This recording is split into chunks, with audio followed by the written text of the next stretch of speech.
Montmartre, 6 millions de visiteurs chaque année.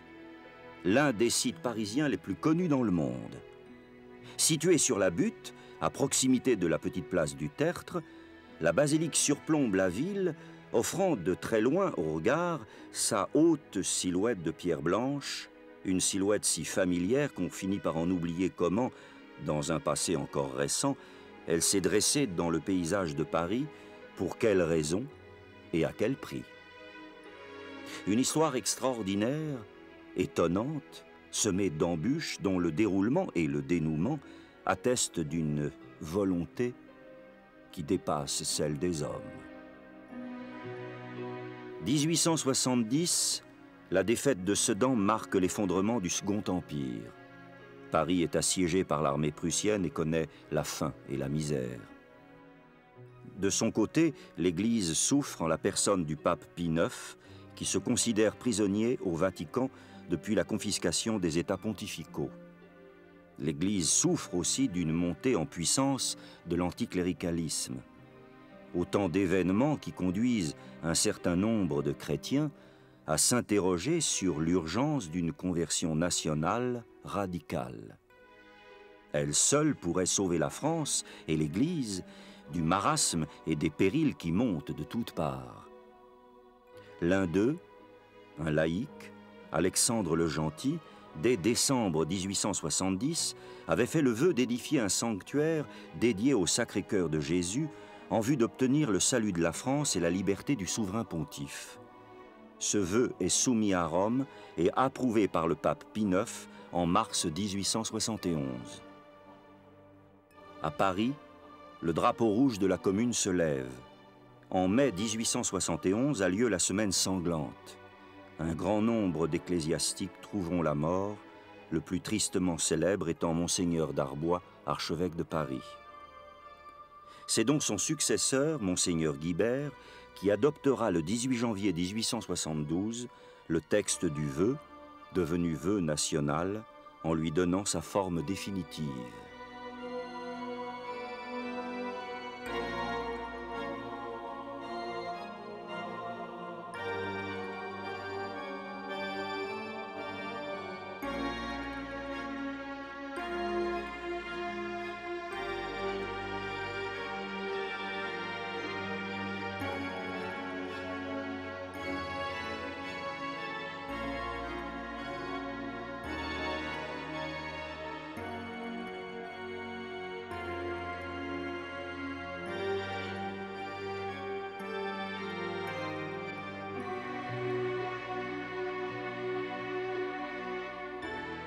Reste le choix du lieu. L'Opéra, le Trocadéro, Chaillot. Après réflexion, ce sera la butte Montmartre. Sa situation culminante et l'étymologie de son nom, Mont des Martyrs, plaident avec éloquence en sa faveur. Saint-Denis, premier évêque de Paris, et ses compagnons y auraient été décapités vers 250. De plus, l'existence d'une chapelle au 7e siècle et l'église Saint-Pierre, vestige d'une abbaye bénédictine du XIIe siècle, témoignent aussi d'un passé religieux important. Commence alors un véritable bras de fer entre l'Église, la ville de Paris et l'Assemblée nationale. Il s'agit en effet d'obtenir une loi d'utilité publique autorisant l'expropriation et le rachat des terrains, le tout à des prix raisonnables. Le cardinal Guibert tient à préserver le vœu national de toute récupération politique. Le projet doit être financé par une large souscription à fonds privés, argument qui va peser lourd dans la décision finale. Voilà en effet une occasion rêvée pour les responsables politiques de mettre en valeur un quartier défavorisé et de créer des emplois à peu de frais. La loi est votée, de justesse, le 24 juillet 1873. À l'issue d'un concours public et national, le projet de l'architecte Paul Abadie est retenu parmi 78 autres. Tout est prêt désormais. Reste à diffuser le plus largement possible le vœu et réunir les fonds. Ce sera la mission du comité du vœu national composé de 12 membres. À l'engagement spirituel de la consécration se joint un geste matériel comme sacrifice. en signe de pénitence. Tous les dons sont encouragés, surtout les plus minimes. Ils peuvent avoir une destination précise, pierre, pilier, où figureront le nom des donateurs. Plus insolite, un cèdre du Liban ou des colonnes de marbre. La Savoie offre une cloche, surnommée la Savoyarde. Elle sera transportée de nuit pour éviter les manifestations d'hostilité. Les femmes offrent leurs bijoux. Parmi elles, Thérèse Martin, la future Sainte Thérèse de Lisieux, en route pour Rome, fait sa consécration au Sacré-Cœur et dépose son bracelet en or pour l'ostensoir. Toute la France contribue à la construction du Sacré-Cœur de Montmartre, depuis les princes jusqu'aux personnes les plus modestes. 1875, la première pierre est posée, sans aucune participation des pouvoirs publics. Le bulletin périodique du vœu national publie régulièrement la liste des souscripteurs et fait le point sur l'avancement des travaux. Il publie aussi le calendrier des manifestations religieuses qui ont lieu à la chapelle provisoire, inaugurée le 3 mars 1876. Soudain, en creusant les fondations, on découvre la présence imprévue d'une épaisse couche de glaise. Les architectes sont formels. Si rien n'est fait, la basilique s'enfoncera inexorablement dans la butte. C'est alors l'évidence. Il faudra forer 83 piliers de soutènement de 33 mètres de profondeur. Ces travaux imprévus engloutissent d'un coup le montant total de la première souscription. Une seconde souscription nationale est alors lancée. On parlait de 5 ans de travaux, c'est le temps qu'il faudra à l'édifice pour commencer à sortir de terre. Un travail de titan mené dans un combat continuel contre les épreuves, la pesanteur des choses et l'hostilité ambiante, relayé par des chantres célèbres comme Clémenceau, l'ancien maire de Montmartre, ou encore l'écrivain Émile Zola. Rien n'arrête l'ardeur de ces pionniers du cœur du Christ qui puisent leur force dans la présence eucharistique adorée nuit et jour à partir du 1er août 1885. Une adoration eucharistique qui n'a connu aucune interruption jusqu'à aujourd'hui. Pendant toute la durée des travaux, les pèlerins viennent visiter le chantier, souvent en famille, car cette basilique qui sort de terre, c'est leur basilique, dont la construction leur a été confiée par Dieu seul. À partir de 1881, l'association Prière et Pénitence, sous l'impulsion d'Édith Royer, rejoint le mouvement du vœu national. Guidée par des révélations du Christ, cette mère de famille bourguignonne écrivait en 1875 au cardinal Guibert « Pour l'Église du vœu national, le divin cœur me montrait que ces démonstrations extérieures lui étaient bien agréables, réparaient, mais que ce n'était pas suffisant. Qu'il voudrait surtout des cœurs pour s'unir aux siens et obtenir de la justice divine pardon et miséricorde. » La spiritualité du cœur de Jésus prend sa source en France, au XVIIe siècle, à Paray-le-Monial. Une religieuse visitandine, Marguerite Marie, recevait au cours d'une adoration eucharistique la vision du Christ, lui montrant son cœur blessé en lui disant « Voilà ce cœur qui a tant aimé les hommes, et pour reconnaissance, je ne reçois de la plupart que des ingratitudes. » Cri de l'amour blessé, cri de soif de Jésus, Fils du Dieu vivant, qui s'adresse en tout temps à qui veut l'entendre, et que les pèlerins de Montmartre viennent de temps à autre recueillir à sa source. Le rayonnement du Sacré-Cœur de Montmartre dépasse très vite nos frontières pour gagner notamment le continent américain. Près de 120 000 associés sont recensés en 1883 et 8 000 églises lui sont affiliées en 1902. La basilique est consacrée le 16 octobre 1919. Elle sera véritablement achevée en 1923. Il aura fallu 40 ans de travaux au lieu des 5 années prévues. Son coût total atteindra 46 millions au lieu de 7. Seule, de l'équipe des fondateurs du vœu national, la femme d'Alexandre le Gentil verra l'ouvrage achevé. Elle meurt en 1921, après une large et discrète contribution à la réalisation du vœu de son mari.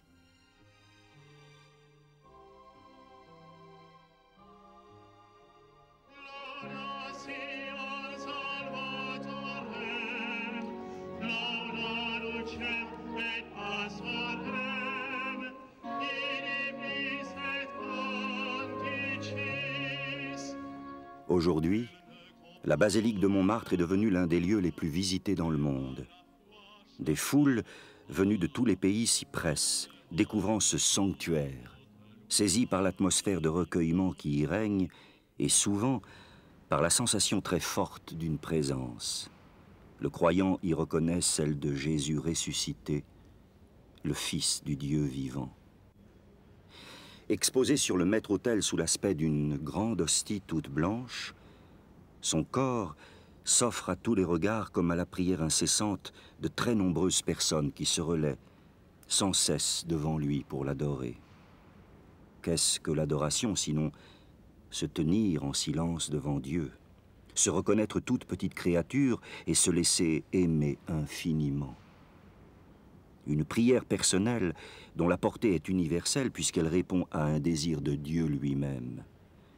Jésus, en effet, disait à la Samaritaine de l'Évangile, « Le Père cherche des adorateurs ». Ils sont ici des milliers d'hommes, de femmes et d'enfants, de toutes conditions, de toutes origines, à venir de jour comme de nuit, sans aucune interruption depuis le 1er août 1885. C'est la grande famille de la fraternité du cœur du Christ. Ici, l'Eucharistie est comme un grand soleil autour duquel toute une vie naît, grandit, s'organise, se ramifie. Gloire au Christ, parole éternelle du Dieu vivant. Gloire à toi, Seigneur. Gloire au Christ, sagesse éternelle du Dieu vivant. Gloire à toi, Seigneur. Gloire au Christ, lumière éternelle du Dieu vivant. Gloire à toi, Seigneur.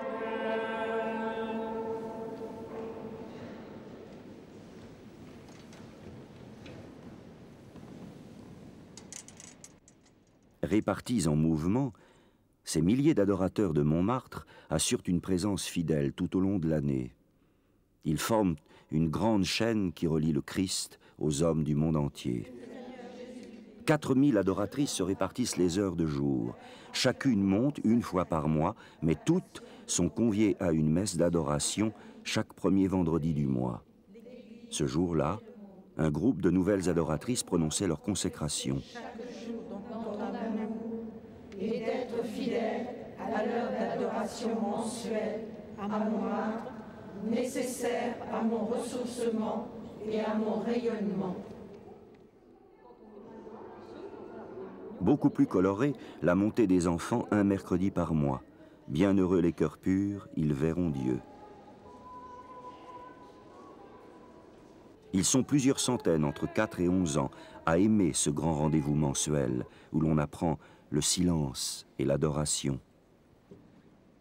Il y a 2 enfants de 6 ans et alors c'est la sortie de l'école et un enfant demande à l'autre « Mais qu'est-ce que tu fais cet après-midi » Elle dit « Cet après-midi, je vais aux enfants adorateurs. » Il dit « Mais tu vas au catéchisme aussi ?» Il dit « Oui, je vais au catéchisme. » Alors il dit « Mais moi aussi, je vais au caté. Au caté, j'apprends à connaître Jésus. Alors, à quoi ça sert d'aller aux enfants adorateurs ?» Et l'autre enfant de 6 ans lui répond « Ah oui, mais aux enfants adorateurs, j'apprends à aimer Jésus. »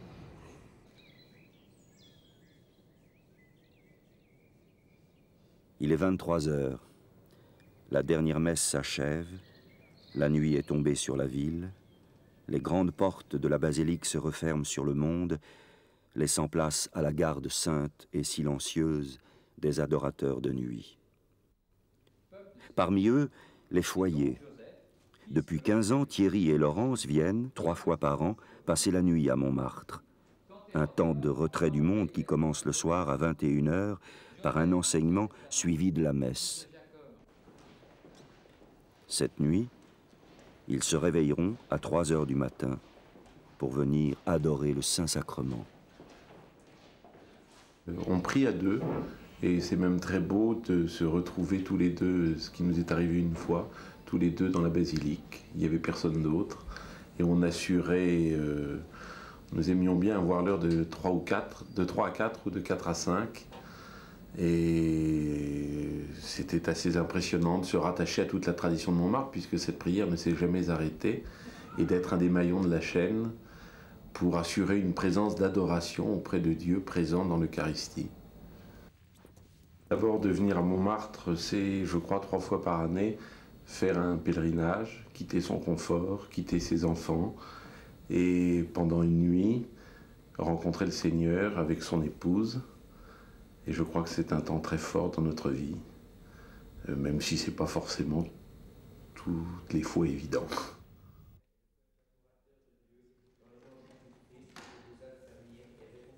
Les jeunes, collégiens ou lycéens, ont rendez-vous un samedi par mois. Un temps de formation théologique les introduit dans une connaissance de la parole de Dieu. Ils animent ensuite la messe du soir avant d'assurer par petits groupes les heures de la nuit. L'amitié et les rires ne sont pas indifférents à leur démarche, mais pour eux, l'essentiel est ailleurs. On a un cœur à cœur avec Jésus direct, donc puis c'est impressionnant d'être tout seul dans la basilique avec 2 ou 3 autres personnes. C'est immense, donc on a l'impression d'être tout petit et en même temps très grand, parce que je sais pas, notre prière monte plus vite, je sais pas. Est-ce que tu as le sentiment, quand tu es dans cette basilique devant l'hostie, qu'il y a vraiment une présence? Oui, très forte. On se sent vraiment dans les bras de Dieu, on se sent vraiment enveloppé. Enfin, c'est vraiment bien, quoi.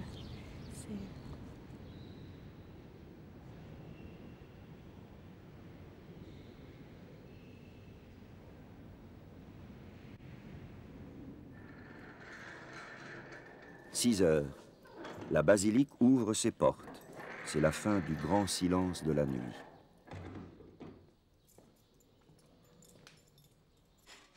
À Éphrem, l'hôtellerie de la basilique, à côté de quelques permanents, des personnes bénévoles participent activement aux divers services liés à l'accueil des retraitants, de jour comme de nuit, pour les gardes d'enfants. Abreuvées à la même source de l'adoration, elles ont choisi de donner de leur temps pour laisser à ceux qui le souhaitent une plus grande disponibilité dans la prière. Fécondité discrète, à l'image de celle de la Vierge Marie, la servante du Seigneur.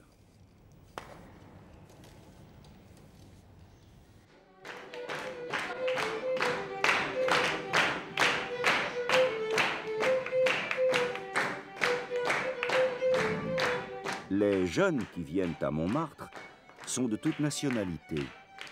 Aujourd'hui, 2 frères irlandais improvisent une ballade.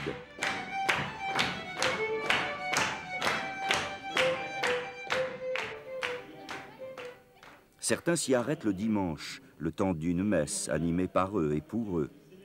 La prière du Notre Père y est récitée dans la langue maternelle de chacun.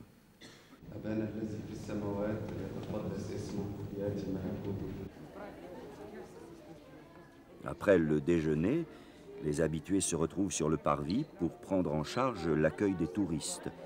Un service, bien sûr, mais surtout une mission. Aider le visiteur à entendre l'invitation silencieuse du Christ présent dans la basilique. Souvent, les gens ils viennent ici, ils connaissent très bien la basilique, mais ils ne connaissent pas du tout l'originalité de cette basilique. Alors j'essayais de lui montrer quand même le côté spirituel de cette basilique qui était l'adoration perpétuelle et d'essayer de leur témoigner un message qu'on avait à leur dire quand même que le Christ est là, qui les aime et qui les attend.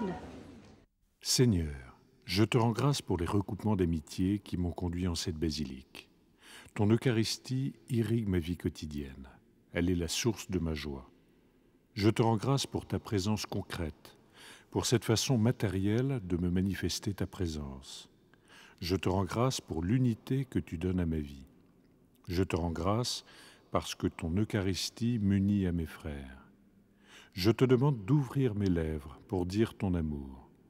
Alors, je tâcherai d'imiter ces disciples d'Emmaüs qui, aussitôt qu'ils t'ont reconnu, courent auprès de leurs frères, leur annoncer que tu es toujours parmi nous. Amen.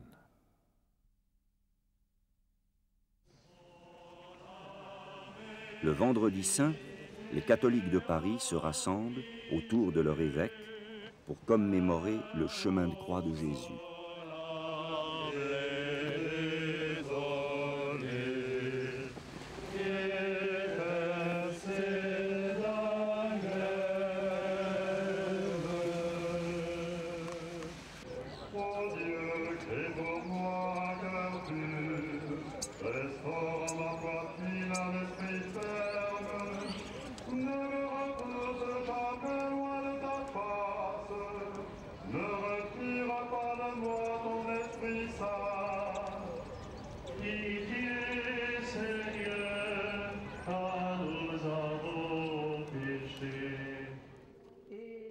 La renommée de qualité attachée à la liturgie de Montmartre attire des foules parfois très nombreuses et venant de très loin.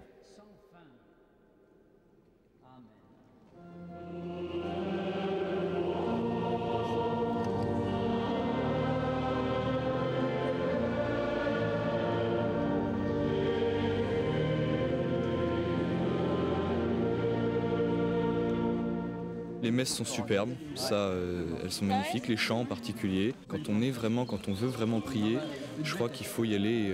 Une messe, c'est vraiment superbe à Montmartre.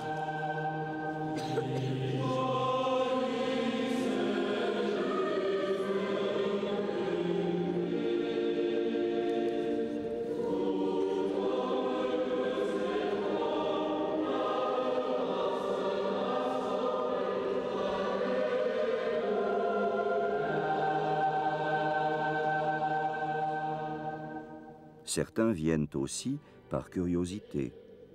Ils se laissent saisir par la beauté des célébrations et de la musique. Le dimanche après-midi, ma mère venait de temps en temps à la basilique. Et un jour, nous sommes venus à la fin d'une messe et ça nous a beaucoup intéressés de savoir un petit peu, de connaître un petit peu plus la religion et à travers la musique aussi. Parce que l'orgue nous a beaucoup impressionnés et on voulait connaître un petit peu la liturgie. Donc moi, toute seule, pendant les vacances, je suis venue en semaine. Et c'est comme ça que j'ai découvert la messe et l'Eucharistie. Michel, d'origine protestante, peu pratiquante, a cheminé vers le baptême ici même et l'a reçu la nuit de Pâques 1992.